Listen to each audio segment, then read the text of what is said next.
Sa isang liblib na baryo sa probinsya, may isang lumang puno ng balete na iniiwasan ng mga tao tuwing dapit hapon. Ayon sa matatanda, tirahan daw iyon ng mga duwende, mga maliliit ngunit makapangyarihang nilalang na kayang magbigay ng swerte o kamalasan depende sa pakikitungo sa kanila. Isang araw, si Mario, isang batang pasaway at hindi naniniwala sa mga kwento ng matatanda, ay pumutol ng ilang sanga ng balete para gawing laruan.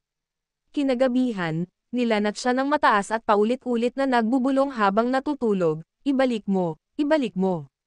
Nagdala ng alay ang kanyang lola, kanin, itlog, at kaunting alak, at inilagay ito sa paanan ng puno. Kinaumagahan, gising si Mario na parang walang nangyari, ngunit natatakot na siya ngayon lumapit sa balete. Mula noon, lagi na siyang nagmamano at nagbabati ng, tabi-tabi po, tuwing dadaan sa lugar.